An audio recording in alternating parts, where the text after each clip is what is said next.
and it's on you. What's up, you guys? This is Gracie, the one and only That Wrestling Lady, and you are watching the Three Count Podcast.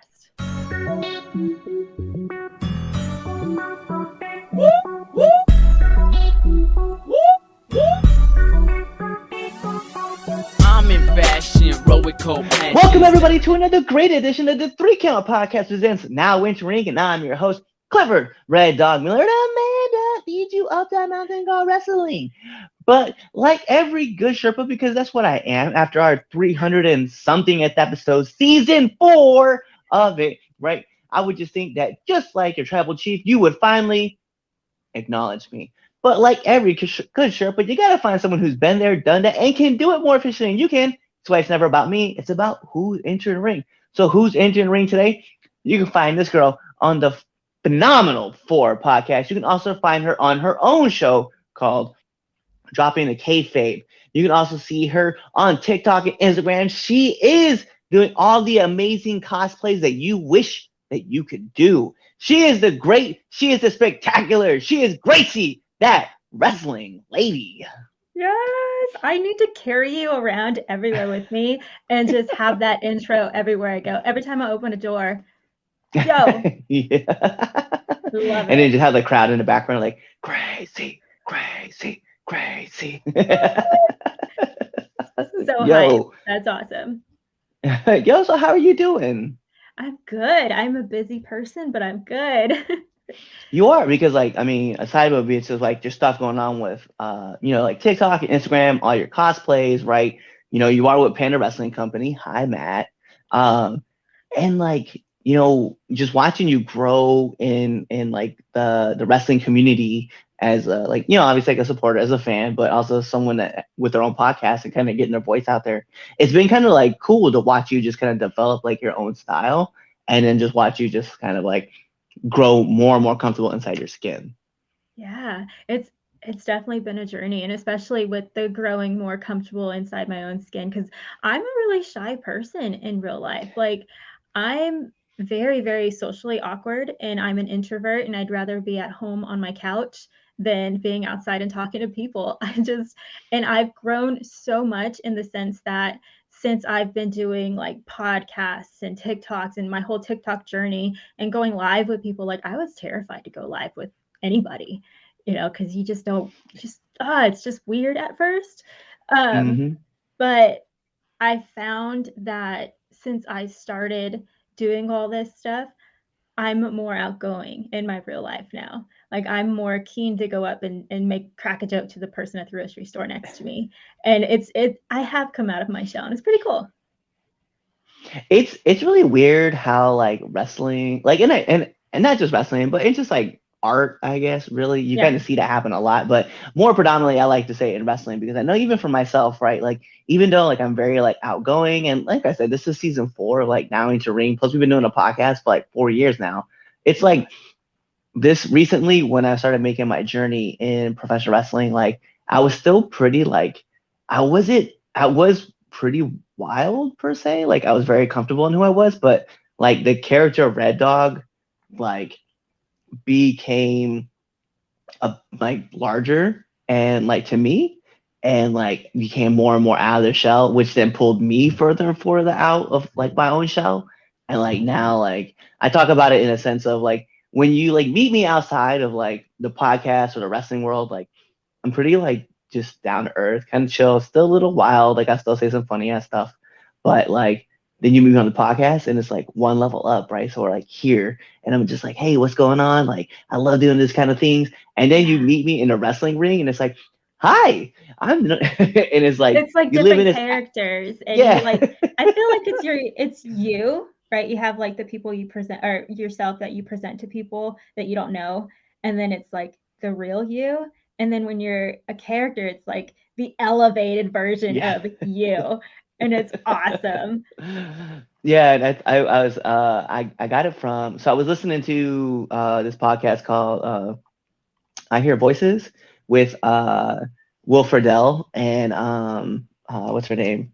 Uh the girl that played Kim Possible Oh, and cool. Ren Stevens, Chrissy Carlson Romano. So I was listening to their podcast and they had brought on a dude who now voices Bugs Bunny, and I forget his name. I'm sorry, That's but so awesome. he was talking about how like all the different characters live in different houses or different levels of his house, and I was like, yo, that's 100% me because I definitely love like I have me, the podcasting me, and then like the character me, and like I was like, yo, I enjoy like that a lot in that comparison. So I'm like, I'm gonna just keep playing with this idea until I figure out the rest of the world. Yeah, it works. It works for me because not only do I have like me, that wrestling lady, and then I have like podcasting, and then I have mom, and I have wife, I and I have military wife. Because I mean, military wife is a whole nother persona that sometimes you have to take on. And I mean, do y'all have FRGs? Because you said yes. you and me, yes, you know what an FRG is, right? Okay, Hmm. so I was the FRG leader once, and oh Okay. my gosh, it was not a natural thing for me. It was not natural for me to go up and tell like a group of people, okay, like you know how it is. If anybody's ever been in that kind of lifestyle, it's not easy, and it wasn't easy for me to be an FRG leader. Um, for those of you who don't know what we're talking about, go Google it. Go Google it. Yeah. But and then that was a whole different type of persona as well. But I have I love to say fake it till you make it, and it's worked. It's worked for me, and then I get more comfortable in doing what I am doing. It's funny because like it's been a while since I've actually talked to somebody who's kind of like familiar with like the military side of things, but then like also like just hearing it from the perspective of like a military wife or a military spouse, right? It's because like the funniest thing for me was whenever I was like in the military and I was like going around, it was listening to like husbands, wives, or even like uh other spouses that would be like my husband or my wife is this rank, so you need to respect me. And it's like no, no, no. They are that person. You, Yeah. on the other hand, hey, any given time, you could just be booted off this base and there ain't shit you can do about it. Exactly. Exactly. Oh my gosh. So I sorry, I have to tell you like this random thing. But my me and my husband always have like this running joke, right? Because you know how like on the olden time headstones, they'll have Mm, like their spouse will be right next to them and it'll say so and so, and then it'll say his wife, or no, yeah. yeah, his wife. And sometimes the names aren't even on there, and it's just his wife. So if you were a military wife back then, you had no name sometimes on those headstones. It was just labeled his wife. So I joke with him nowadays because I'm always just like, oh, I'm his rank. I'm just, his Yeah. rank's wife. And it's so funny because whenever we get into like this world here where I'm that wrestling lady, everybody calls him that wrestling lady's husband. So he's husband. And I'm like, boom. How does that feel? It's so funny. Like wait till we get to the civilian world and everybody's gonna look at you one way and you're gonna be like, hey, that's who I am. That's where I belong Exactly. right now. I'm just It is. I'm just I'm just waiting for the day that I go to like one of his little military meetings and he like introduces me and some like private comes up and he's like, "Are you that wrestling lady?" I'm so waiting for the day. It's gonna be That's great. good. And don't worry, that'll happen, and you're gonna be like, oh god, because then like they're just not gonna stop talking to you about like are you still like into big wrestling? Like who are some of your favorite wrestlers? And blah blah Oh, blah it's gonna be so blah funny. I can't wait. blah. So I think about it too, because like it's wild to think about like how close like that world and the wrestling world mix because a lot of people ask me all the time about like like my wrestling journey and how I got into it and like where do I see like the similarities. And when you think about like wrestling, it's very like structured, like like there might be some things that'll be flexible, right? You'll know like where you're gonna be, you're gonna know what time you gotta be there, what the call time is supposed to be, right? So you have like the structure as far as what's going on, and then from there you have like the room to play, right? You already know who you're gonna work, what you're gonna wear, you know who's going over, and then normally after that it's kind of like you're developing the match and you're like learning. So it's just crazy to think about. Like I always tell people like I feel like I was built for that world because like I already do like a lot of the traveling, and I'm always in the hurry up and wait mode, and it's like there's all sorts of random things that happen. And I don't think very many people like in the wrestling world or in the civilian world really understand it, but a lot of people that are in the military get Yeah. it and they see it a lot and they're like, damn, that's crazy. Yeah, I never really put them like on the same. Yeah, no, sorry. I like that. I didn't realize that they were so similar in like lifestyles. That's cool.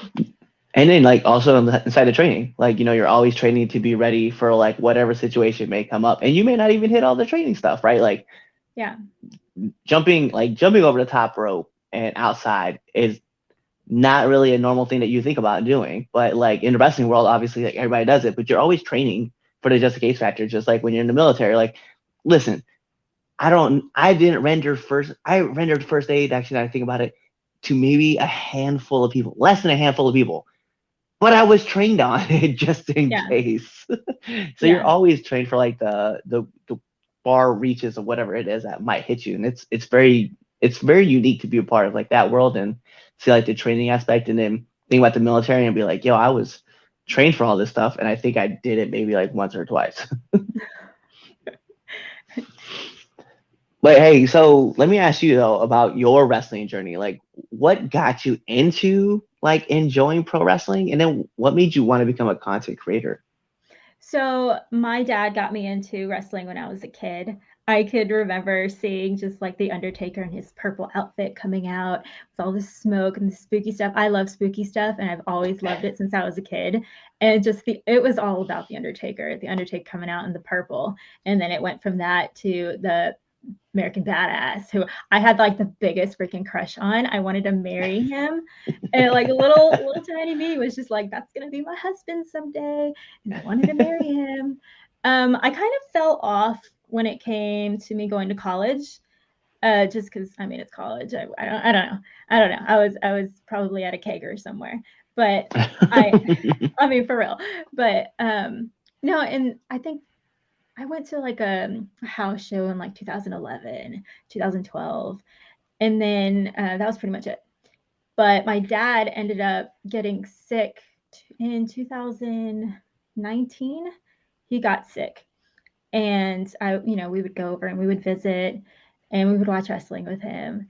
And then in 2020, he got really, really sick to where it was like, okay, they can't do anything for him anymore. So I went home because, we live military life. My husband was deployed. So I was like, okay, I'll go home. And it was, I'm going to take care of him. And so me and my two kids, we moved into a little RV and we would watch wrestling.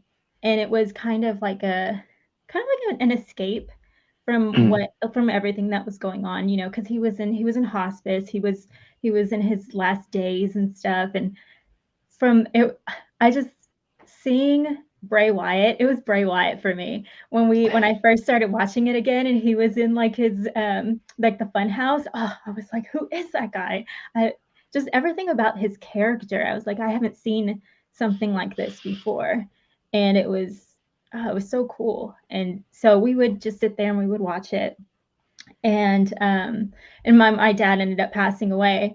But like the day before he passed away, we watched Randy Orton and Drew McIntyre in Hell in a Cell, and it mm, was it was so good. And my dad was like not he was not able to stay awake for very long, but he stayed awake for that entire pay-per-view and then the entire like thing that we saw afterwards. And then the next day he ended up passing away. So that was like the mm. very last happy moment that we had with him. And there were very few happy moments that we had with him at the very end. But just having like that end of the day wrapped everything up. I watched it with him when we were younger, and then like having that last final moment with him. Oh, it was just like the cherry on top. And then like I went, we had to move to California, in the middle of the freaking desert, after, right after my dad passes away. And I'm like, okay, fresh start, right? Well, let's go. We had to move middle of the desert. We're like secluded. There's not much going on there. And I was going through my grief journey, fresh grief journey. Wasn't really feeling much at the time because I like to shut things down, like my emotions just completely just shut off. But my husband was out training very often. So that's why I kind of started doing the whole TikToks and stuff, and then, getting to talk to people. I didn't want to be on wrestling TikTok, to be honest. I was terrified of it. It's so intimidating. It's scary because you have one opinion and then people come at you. And I didn't have like the greatest initiation into wrestling TikTok. But since I've been here, like I feel better, and it's been 2, 3 years now. Wow, 3 years now. Well, since I've been on wrestling TikTok, it's been probably about a year Mm. because I had another TikTok before that. But like when me and my husband were doing wrestling, or we're doing TikToks, but wrestling TikTok's been like about a year, and it's been good. It's been pretty good to It me. it's funny though because like I see a lot of people who were a lot of females who get on like wrestling TikTok and like they spit their opinion out, whether it's like, we'll use a couple. Lana Banana, definitely one of them that I love talking to, and Wheezy, and talking to those two, and just hearing the dudes come back at them and just being like, "Oh, what, you don't know what you're talking about. You only like this person because they look cute." I'm like, even if that's the opinion, Yeah. who cares? Like, ayo, they legit like have some great wrestling knowledge, and if you're not paying attention, then you're kind of missing out. So it's one of those things. But like you touched on a couple things, right? Like wrestling was kind of there to like get you through like a lot of like dark moments, right? Yeah. And it's something that like I can relate to because I know like when I went overseas and I was in Iraq, that was my like my, it's weird to say like this way, but like my post in the ground. So like I knew like where the ground was, where the steadiness was, because like every Monday and Tuesday, and I think at the time Fridays, like I was watching.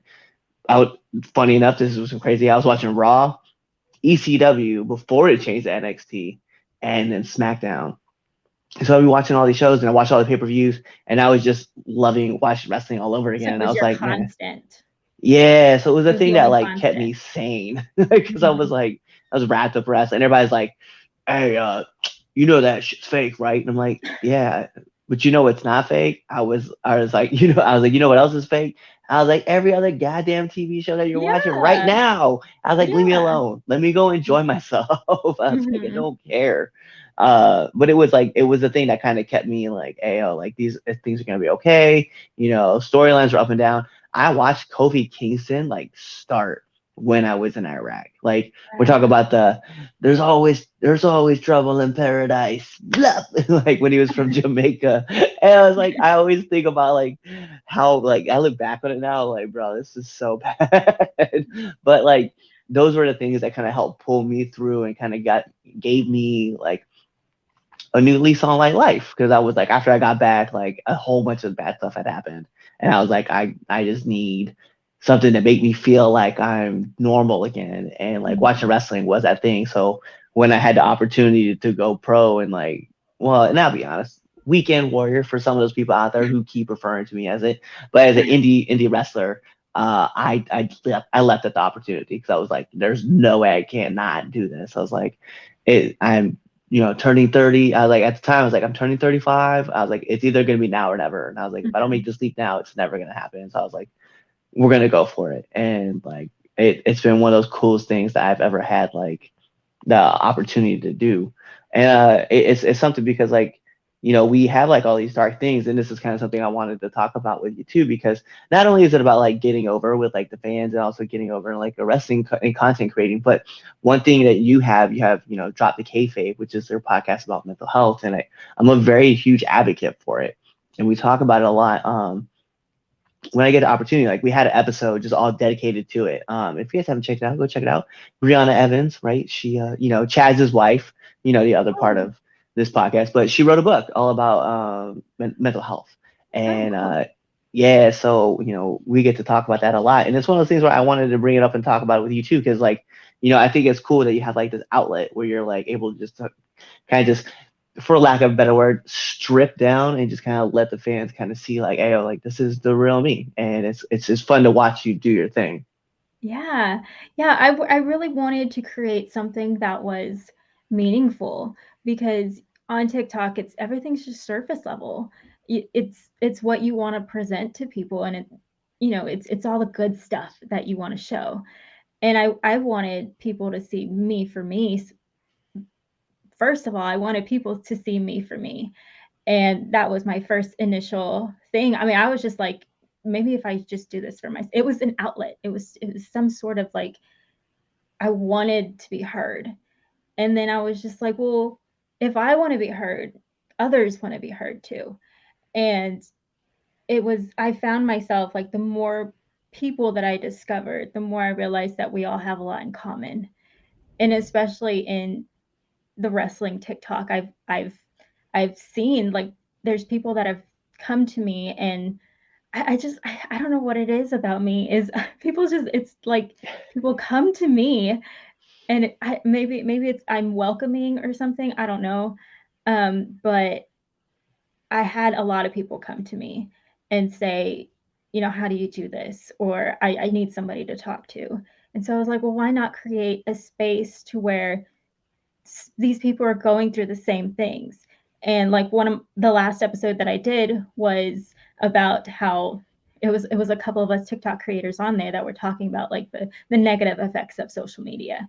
And after that episode, I had people coming to me and saying, I needed to hear that. I needed to hear that I wasn't alone in all of the things that I've experienced with social media and how it makes me feel and how it affects you a lot on a daily basis.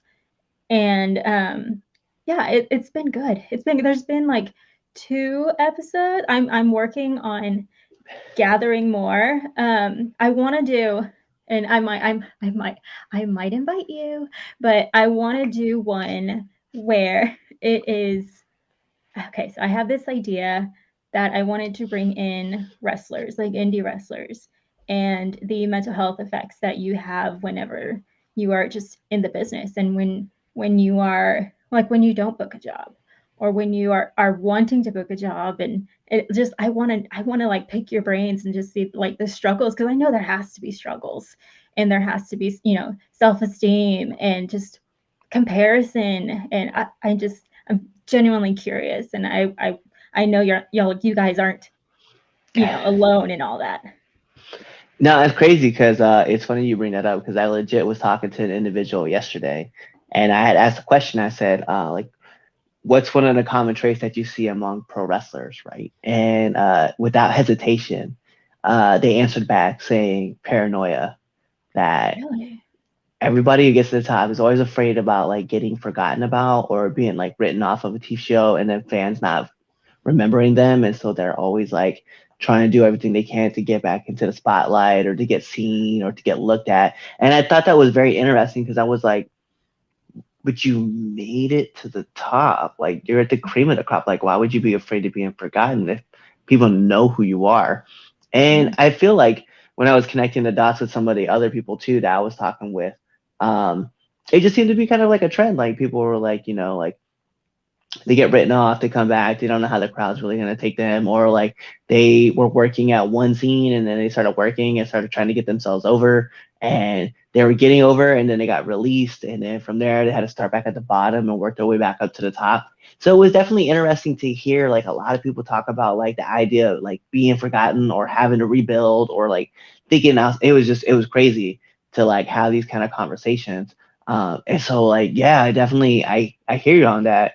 And it's one of those things too. I think for me, it's um, like it was funny because I had a guy. His name's Violence. Like that's his character name. We ain't put his shoot name out there. But anyway, he had told me he always told me in the back because I was always talking about how I was getting nervous and stuff, right? Like, and I always get butterflies before like every single match, and it's one of those things that guys talk about. Like, if you're getting butterflies, that means you care. And I was Yeah. always Yeah. getting butterflies, and he'd always tell me, he's like, why are you getting nervous? He's like, you have been in way worse situations than this will ever be. And like he kept saying it to me, and like I kept thinking about it. I was like, like he's kind of right. Like he's really right, but it's also like a different kind of nervousness. But yeah, I think about it all the time where it's like I always find myself kind of like skittish about like going out and meeting with like promoters and stuff like that. Because let's be real, nobody wants to be rejected. Like that's not a thing Yeah. that we want. But the one thing that we like kind of have to understand too is that we have to like treat it that it's a lot like being a content creator, right? We don't want to be rejected. So the way we pursue it is we just like put it out there, hope people like take us in and they'll say, yeah, well, we're gonna join you and join your little like parade, whatever you want to call it, Mhm. right? I find it funny because like for promoters, like, and here's the secret, right? A lot of promoters will be like, hey, I'll just reach out to them. Hey, like I had this podcast. I want to bring you on and talk to you about like how to get over and stuff like that. And then I get to meet with them and then talk to them. And then like I'll shoot them my resume afterwards and like try to get booked on their show. But it's always like I always want to have like these meetings. It's like, listen, like it sucks being rejected. Like, listen, I got rejected a lot in high school. I ain't trying to get rejected anymore. I mean, like I know I'm married now. I am. I'm happy that I'm married, but it's one of those things that like, yo, I don't want to be rejected no more. Like you get turned down for jobs. Like, yo, I don't want that to happen anymore. I was like, I find like this happy place in my life. I'm not really trying to deal with any more rejection, you know? Yeah, yeah. It's definitely the hardest part. But one of my questions I want to ask, because I recently saw that you had a tweet go viral, right? Because your cosplay of Shotzi Blackheart with Chef's Kiss. I saw Thank it, you. I saw Shotzi respond and thought that was total badass. And I was like, yo, so I know we're talking about like the negative side of like kind of like social media and what it can do, but yo, seeing something like that should have just like put you on cloud nine. Yeah. Yeah, no, it's really cool because, I do cosplays and I post them on TikTok and they don't get a lot of views. Not a lot of people see them. But when I post on Twitter and I tag the person I cosplayed and they see it, that's all I need. That to have somebody appreciate my work, because it's work. I spend all day on the cosplays.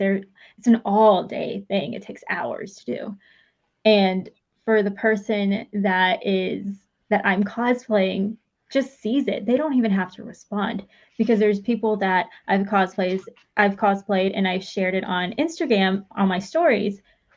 They've seen it. Like Sonia Deville, she's seen my cosplays of her. But just the fact that she's seen it, I'm like, okay, she saw it.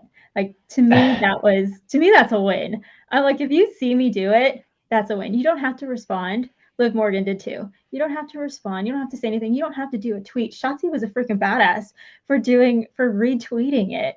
And I was just like, oh my God, that's so awesome. But at the same time, I'm so I don't know. I see the tweet and I get so excited. Yeah, that's so cool. And then I come back down because it's cool, but then I'm like, okay, what's next? I don't ever like just revel in like the awesomeness of it. And I need to learn how to just enjoy it and enjoy the clapping, like the giving of the flowers, because I have a really hard time accepting like compliments, like, oh, you're things are awesome, you're doing great, but it's just I don't know what it is. I just have a really hard time accepting all of the compliments and stuff. But yeah, it's cool. Shotzi, I love her, and I thought she was my most favorite cosplay for sure. I loved it. It's great. I think it's one of those things where it's like if you're not used to getting praised all the time, it or especially from like strangers and stuff, it's very weird to like accept, right? And it really be like to kind of embrace it. I think it's one of those things where I legit anytime that I go into like and I'll say anytime I go into like Red Dog as far as like the character goes, like I sink into this whole different world where I just let it embrace, right? Because one of my favorite quotes is from this movie Armageddon, right? A lot of people know it. Billy Bob Thornton said right before they launched off the shuttles, like, "You're already our heroes. Just enjoy the ride now." And I think about that a lot. Like I go out and I'm performing in front of people and I'm just having so much fun. But to see people like love it and like obviously give me a little love for it and some praise for it, it does get a little awkward, especially when people come up and like if I'm not really paying attention and someone's like you have a little kid, it's like, can I have your autograph? And I'm just like, uh yeah, sure, right. But if Yeah. like I like put myself into like character, like I'm like, oh yeah, totally. Let me get all this and just like crazy off of it. But It it's it like it's very weird to like It do. it also feels good though to be in that character and give somebody happiness. There's Hmm. something about, doing what you love to do and acting in a certain character and just putting a smile on somebody's face. I love that. That is one of my favorite things. I found myself printing out pictures of myself and signing them and mailing them to people. And I'm like, what the heck am I doing? This is so like if you had told me like 2 years ago that I'd be doing this, but it makes people happy and it puts smiles on their faces. And it's I don't know, there's just something about that that's just because I was that kid. I was that kid that would have just loved to have somebody retweet me or duet me or even comment on something, and it's just that aspect of being seen. And if somebody feels seen, Hmm. if somebody it that's just cool. I think it's a good feeling. I think it's one of those things too. Like I know, like as a kid, I remember like used to sitting around and like waiting to like meet certain people and things like that. I remember like when I was a kid, like I used to go to the dirt tracks in Colorado, and there was this driver. His name was Rusty. Still a member, like to this day. But he was like really cool, and he used to always like whenever he'd always win. Like he was just one of the better drivers. But like he used to take photos with me all the time, and I remember being that kid and just like being so elated that I get to watch like my favorite driver win, and then like and seeing all these people and get to like rejoice with them. And so when I see kids, like it's one of those things where I'm like, I want to be the reason. And it sounds very selfish, but it's also, I don't know, I think it's very kind of endearing too, the way I think about it. I want to be that story for that kid. Like Mhm. when they grow up and they're on a podcast or like on some interview and someone's like, yo, what got you into pro wrestling? Like there was this guy who used to wear this mask. He called himself Red Dog. And he was just so funny and so charismatic about like the things he wanted to do. I had this incident right at this place called NCW, Nitrous Championship Wrestling in Pennsylvania. And I had just worked this match. And like as I'm working a match, like I reach out and I love doing this. This is one of my favorite things. I reached out for this kid's hand and I was like, yo, tag me in. He's choking me. And the kid was like, no, right? This little girl, she's like, no. And so I was like, okay, whatever. And I just kept getting beat up, right? So anyway, we go to intermission and I'm just standing there, big smiles, right? Like rubbing my neck because like I just got beat up and I won the match, but I was still feeling selling, right? And this little girl runs up and she hugs me and she just goes into full bawling mode, Oh, just crying. I wanted to help you, but I was afraid he was gonna beat me up too. And like, I was like, "Are you okay?" And I asked the question, I was like, "Are you okay? Where's your parents?" Because I had no idea what was going on at first. And so when she told me, I looked up and her dad was like right there, and her dad goes, "She doesn't do that. This is the first time we've ever seen her just run up to a what? stranger, you know."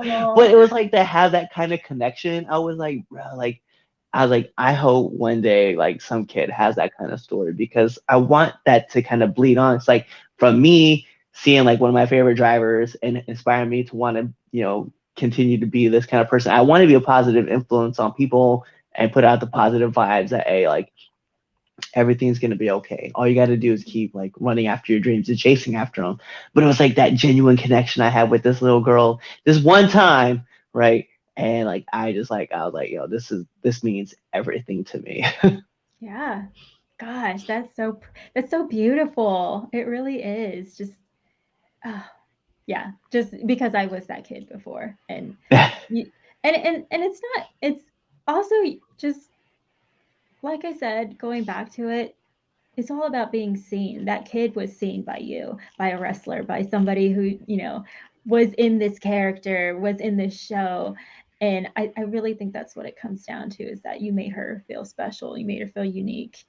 And that's what I always kind of have in the back of my mind whenever I'm doing my TikToks and stuff too, is that you affect people. You affect people way more than you realize on a daily basis. And especially if you are popular on social media, any little tiny thing that you say can affect somebody. So I'm Mm, always kind of on this type of alert because I've had this little kid. I don't know if you've seen the my first podcast, but I mentioned how I had this little kid just like just crushed me because he saw one of my videos where I was like, let's go get an action figure. And he messaged me and he was like, I wish you were my mom. And oh, that crushed me. That crushed me so much because I was that kid. I was that kid that was just like, oh, I didn't have a lot growing up. I didn't have, I had donated toys and I didn't, I don't think I had an action figure. And then I'm like having like all of these action figures up on my wall now. And that was like a turning point for me. It's just like, what am I doing? What am I, um, what can I do that is going to kind of not be so surface level? And that was kind of my inspiration for Drop the Kayfabe, because yes, you see the action figures that I have up on my wall, but you don't see this one. Oops, that I have a picture here of Hillbilly Jim, and I found this in my my parents' shed. I had my husband go in there because I emotionally could not have walked in there yet, but they kept it for so long. But that was the only thing that I had as a kid, and it was meeting a wrestler who was so very, very nice. But that kid in my comments kind of just changed my perspective of things, and I wanted to create something like Drop the Kayfabe to kind of say, this is kind of where all this comes from. Like this hasn't always been it. There's a lot of things behind all of this that's on my wall. And I think that's like the important part too. Like with social media, like we we reach out because we want to tell like our story, but we want to have genuine connections with people, right? I think if people go through my TikToks, like there's a lot of TikToks with like red dogs thought of the day, by the way, like that still's getting more and more ridiculous the more I think about it. But more importantly, like I think if you go through like my stories and stuff, like you'll see like there's like this crazy effing journey of like when I was like trying to figure out what I wanted to do, where I wanted to go, and which way was the right way to go somewhere to do anything. And it's like I just wanted people to see that like I've been through a lot, right? But like the journey like never stops. And I wanted people to understand that like you can always go after like your dreams. And I want people to have like that genuine connection with me to be like, hey, like I remember seeing this guy's story and stuff like that, and it inspired me to want to do something with myself too, right? Like I talk about the times that like I was severely depressed, and I was like at the point where I was like, sorry for those who are getting ready to find out, but like I was drinking so much I was just blacking out daily, and it was like bad. Like I was bad, and it was all because of a heartbreak after I just got back from like Iraq, and like there was a whole bunch of shit that happened, and we had to dive into all that. But it was just about like telling people like, hey, yo, like I want you to hear my story because I want you guys to understand that like no matter what, how bad life gets, like you can always come back. You can always have the comeback. There's always, even though there's a double down, there's always a comeback, and there's always gonna be. Always. You can always find your way to the finish, and it's like that's where I'm at. That's where I wanted to be at. That's who I wanted to like push out there, and I advocate like when I was going live on TikTok continuously. There was a time where like during like the pandemic, I was on live every single day, and I'd go live for like 4 hours, and all I would do was talk about we would do it in segments. It was the most ridiculous things. I would do from like 3 o'clock to like 3:30. We do cleaning with Cliff, where like all I was doing was the dishes and like just talking to people, and Nice. then from like and then like I'd be like just BSing, right? And then like at 4:30 it would turn into cooking with Cliff, and then like it would just be me like just cooking like food for the day, just talking about people and talking to people. And then like from like whenever like I got done cooking at like 5 to like 5:30, like it would just be BSing all the way to the point where my wife got home. And then once my wife got home, like I was like, all right, guys, I gotta go. But there was one thing about those lives that I made a point, right? Anytime someone came into the chat and said they were having an issue or they wanted to talk or they needed someone to listen to, I shut the chat down. I was like, that's it. I know you guys want to talk about this. Sorry. This person just came in with a problem. I want them to know I have that they have my full attention because I thought that was important. And you had just mentioned it, right? Like some people just want to be heard. And I Mhm. wanted them to know that they were seen and they were heard. And I just wanted them to keep putting out their word. Yeah, words matter. And I know that sounds so cheesy, but they really do. Words really do matter. And I think a lot of people get lost in the views and the followers and stuff like that when there's just so much more out there. And also with the whole lives and posting, and if I don't feel like posting, I'm not posting. If I don't feel like going on live, like I can't do it. I can't come up there and just pretend, "Hey, what's up, guys?"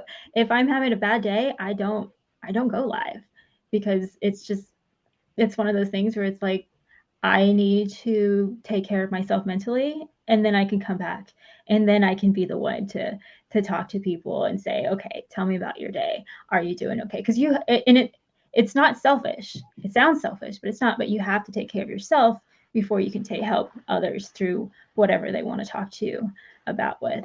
But yeah, no, I mean, and also I'm gonna go all the way back to what you said at the very beginning. Don't stop the thought of the day, please. I love Oh no, that. that's not gonna It's be not no. That could be. ridiculous. It's great. It's oh no, it is over really ridiculous. I Oh, love it's so doing it, but great. it's overly ridiculous. It is ridiculously amazing and great. Don't stop I it. get a I lot love of it. messages. Like it's so weird because I post them. Anybody who's wondering like what time they actually go up, they go up about 10 a.m. every Wednesday morning, and like I get so many messages before 10 a.m. I can't wait to hear Red Dog Style Day. What is Red Dog Style Day? Do you have a clip of what Red Dog Style Day? And most of the time, I haven't even recorded it yet.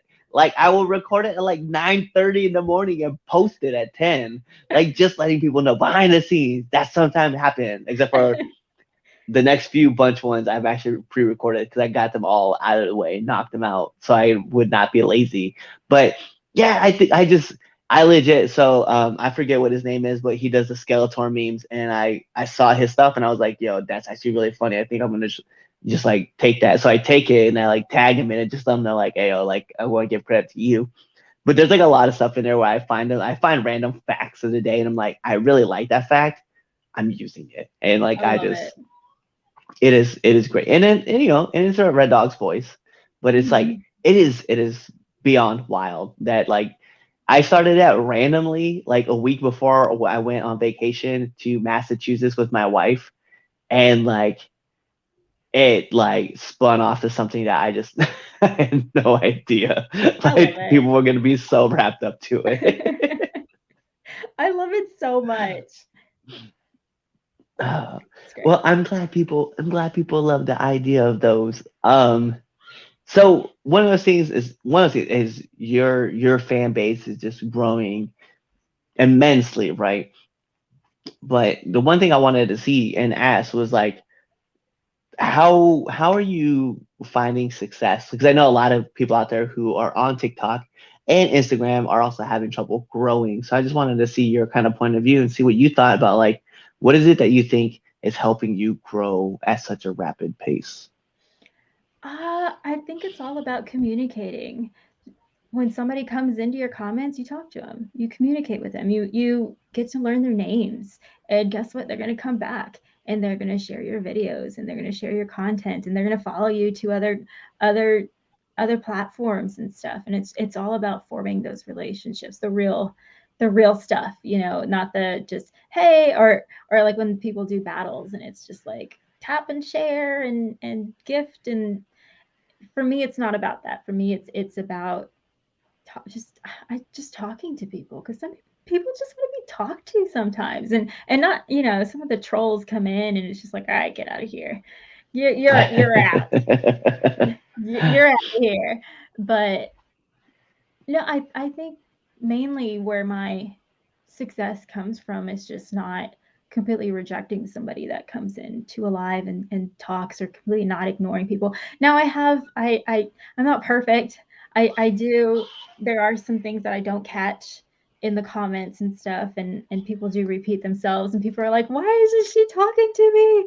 And I'm like, I'm trying, I don't see everything. But I think people are really attracted to um, authenticity, especially in lives, because videos are one thing. I'm a cosplayer. I pretend to be people all the dang time. I have different characters. I dress up like Gold Dust, and I wore a wig and just paint my face. Those those are characters. But it's whenever you have that one on however many are in the comments, conversation, and I present myself as myself. And I think people are really attracted to the authenticity that I bring forward. I think that's what it is.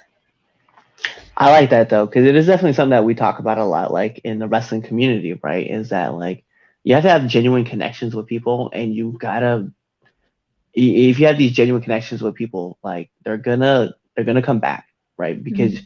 you're forming these relationships, and I think that's very important. That like you sit down, take the time to kind of like listen to people. You may not be able to hear everybody's story. Kind of like you said, I understand because like I remember when like one time I had like 200 or 300 people like in my live, and I was like, bro, I can't read all these comments.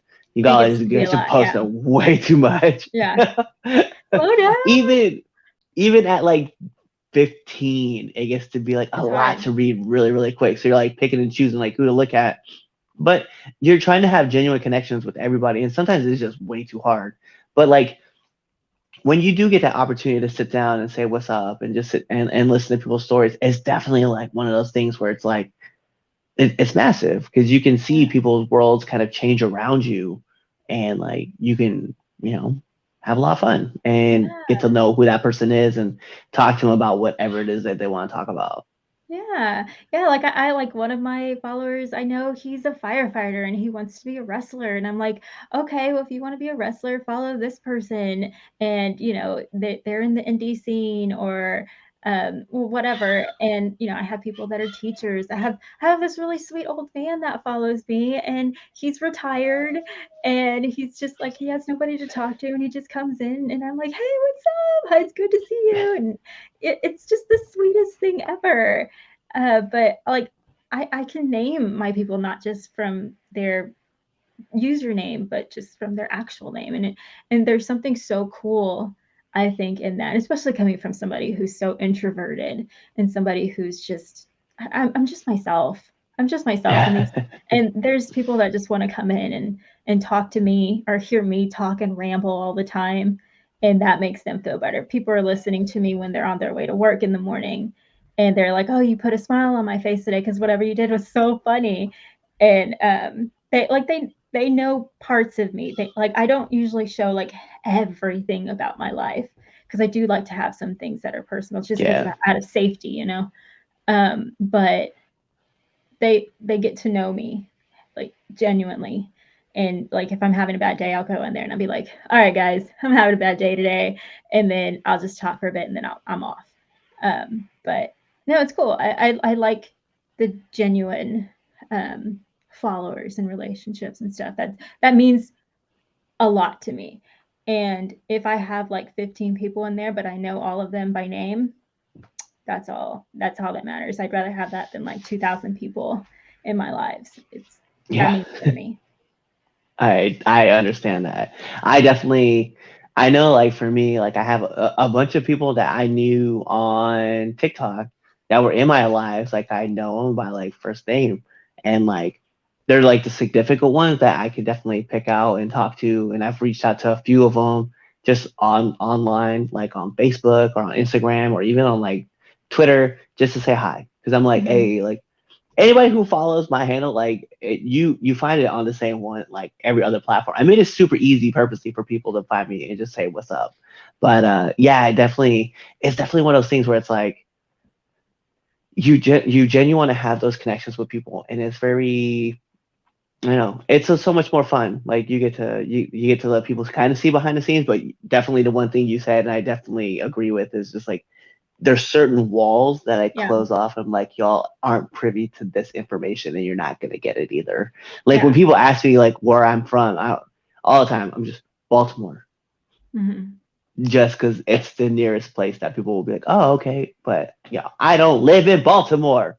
For those who don't know, but anyway, Yeah. Yeah, no, it definitely can get a little scary too, because whenever you do treat people equally, and whenever you do show them attention, and you hear them and stuff like that, they can kind of form attachments, and that is a negative side of it, because hmm they see you as like a it's just and I feel it all the time, and I see it all the time in my lives, is people kind of I'm always talking about it, and I always have this just feeling of just like, you don't own me just because you subscribe to me or you follow me or I answer one thing back. You don't own me.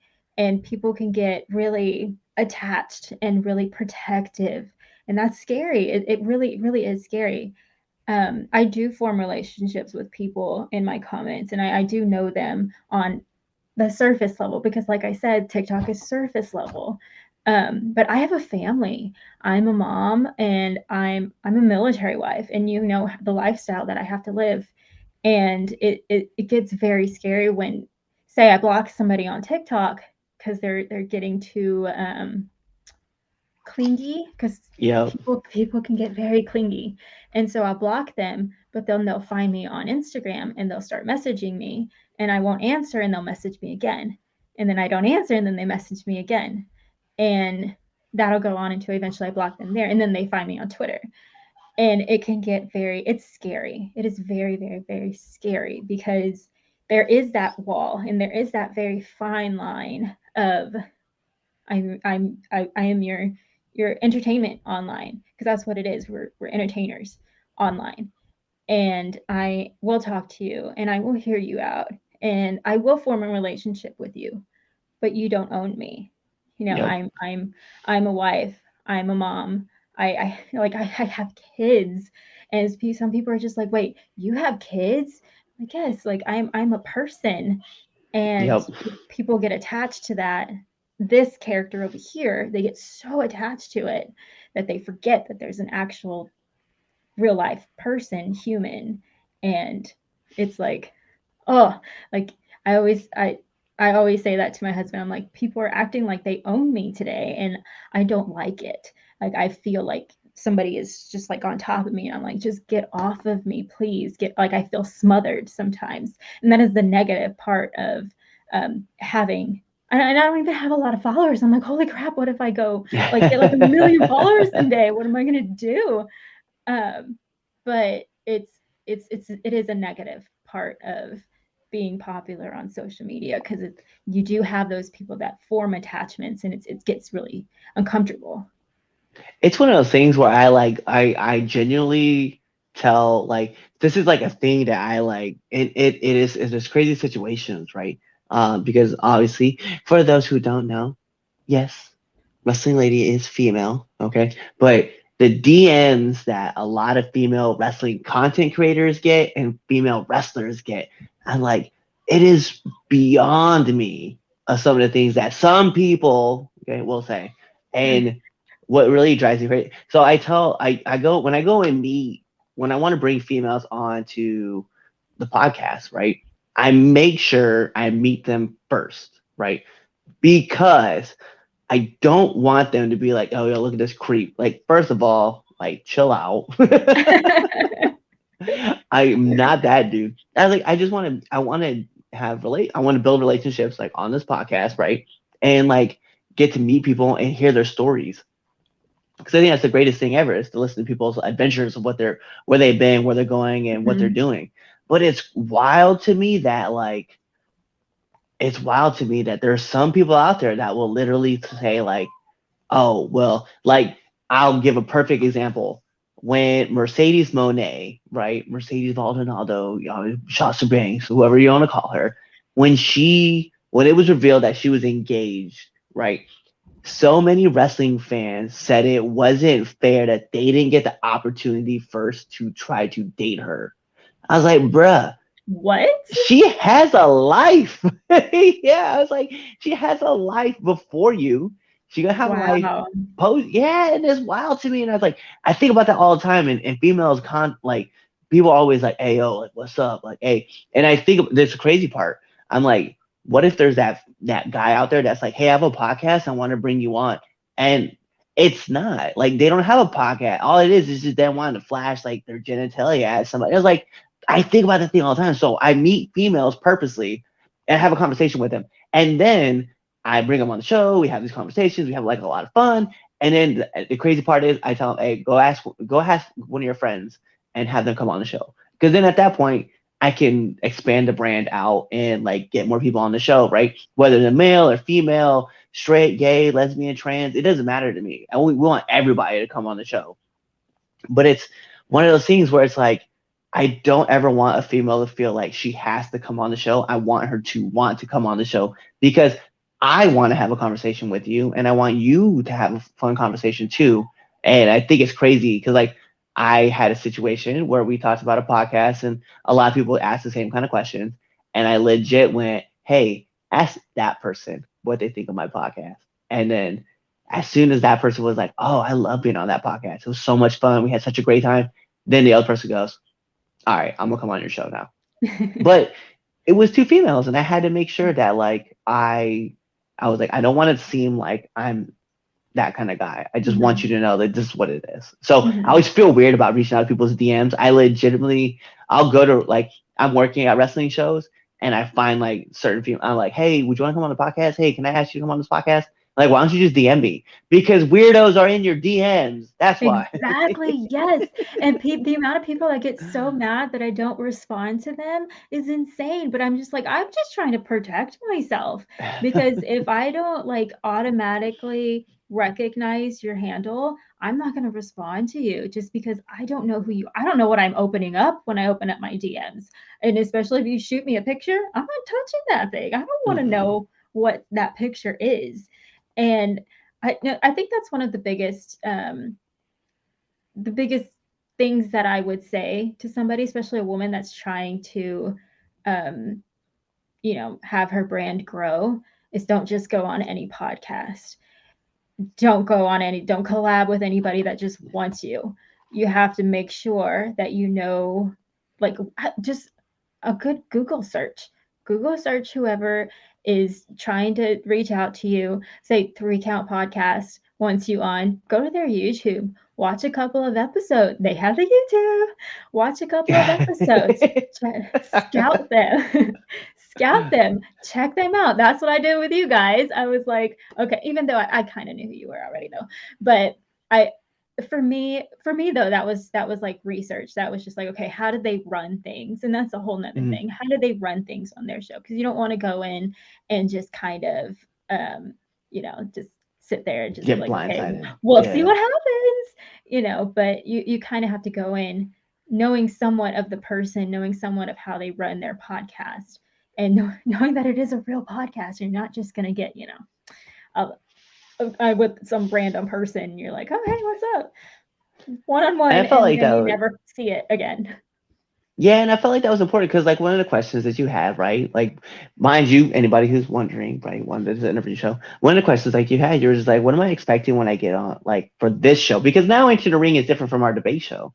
So you're like, and normally I have like a bunch of wrestlers that come on and we talk about wrestling, like we talk about like getting better in the business or building a brand or stuff like that. And essentially that's what we're doing here, by the way, Genuine Connections. If you guys haven't figured out the theme of what this episode's about, but one of the things I did was I sent you a past episode from J Lee Photography, who were like one of my favorite people to have like on the show because because when we shot a lot of my promos, they were just like, I don't know what you're doing, and then they realized what the pattern was and they're like, oh, okay, I get it. And it's funny.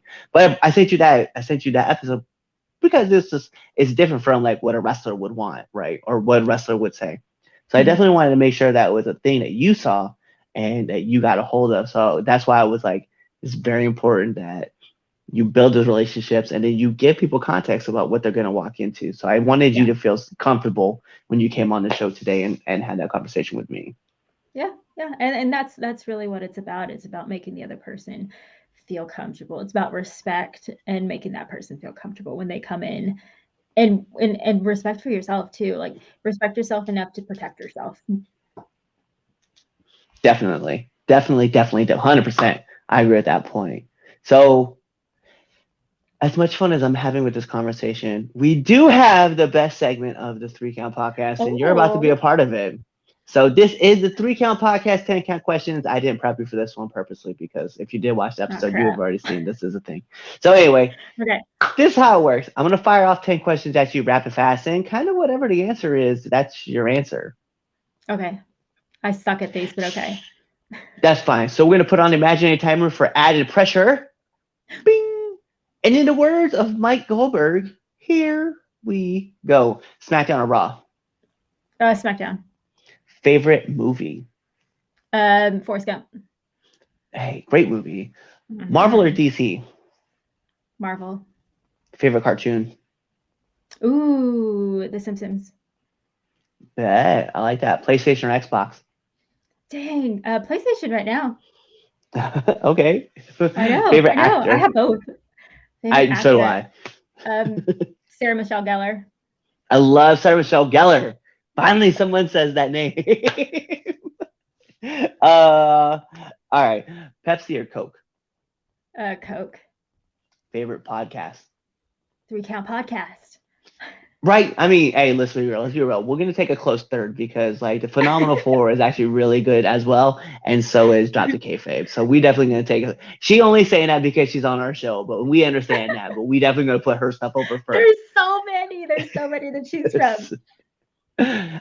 Nominate one wrestler that you want to see on this podcast. Ooh, ooh, Rey Mysterio. Hey, anybody who knows me knows that that is the pinnacle of this podcast. Like, if I See, can get I Rey remember. Mysterio, if I can get Rey Mysterio on this show, yeah, I'm retiring the next day. Like, I'm done with this podcast. So, last but not least, my favorite question to ask every single person who comes on this show: favorite curse word? Fuck.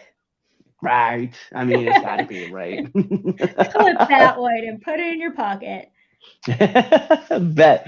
Well, listen, those are all my heavy hitting questions. And so the last thing I have for you is to let our listeners and our viewers know where they can find you. Okay, well, you can follow me on TikTok and Instagram and Twitch at That Wrestling Lady, and on Twitter, for some reason, it's different, That Wrestling Lady 22. Oh, and go to Panda Wrestling Company. We're also on there too, on Twitch. Yeah. On Thursdays. And you guys know Panda, Matt Minnick. He's been on the show before because we had him in Now Enter Ring, and he's also made the comment to Chaz, wondering what it was like to have to lick up because Chaz is so short. So I'm just letting you guys know that was the thing that was said. Anyway, sounds like something he would say. Those are all my questions or everything that we have. She gave you her handle, so you know what that means. Like every great part of a wrestling match, we gotta take this home because this is the Three Count Podcast, which is now entering, and I'm your host, Clifford Red Dog Miller, the man that leads you up this mountain called wrestling. But like every good Sherpa, which I like to think I am, it's never about me, but it's about who's entering the ring. So who's entering the ring? You see her right there. It is Gracie herself, aka That Wrestling Lady. So you guys know what to do. Tune in to the next episode and be there, or you're legitimately just following on all of our social media platforms, which you can see here on our videos. You're subscribed to our YouTube channel. You're following us on Spotify. You're even leaving us those 5-star frog splash reviews on Apple Podcasts. You're doing all that. You're telling your friends. You're sharing. You're commenting. You're even buying our merch on ProWrestlingTees.com/the 3 Count Podcast or foryourwear.com/the 3 Count Podcast, depending on when you're actually listening to this. Hopefully Chaz let this go by now. But anyway, you're doing all that stuff to let your friends, like I said, or you're really just kind of waiting for this episode to end. You're waiting for the outro, and you're choosing another episode to listen to. Kawaii. What's going on, 3 Count Nation? I'm Clifford Red Dog Miller with the catchphrase. But what I really want you to do right now, go to twitter.com, right? Go over there, Find us at the 3count_pod. Give us a follow, give us a like, give us a comment. We want to talk to you guys. Go to IG at the 3count_pod. Give us a like, give us a follow, leave us a comment. We want to interact with you. Go to youtube.com, give subscribe, turn the bell on, turn the notifications, leave a comment. We want to talk to you. Go to anchor.fm/the 3count podcast, and in there, you can leave us a message, and we will talk to you. Basically, what I'm trying to tell you is that we want to talk to you. We want to have fun with you guys, and we love listening to what you guys have to say. Also, one thing I need you to do for me, the 3count podcast also has merchandise. Oh! At prowrestlingtees.com/the 3count pod. Please go buy our t-shirts. We love you guys, and we hope you love us too. So, show us some support, please.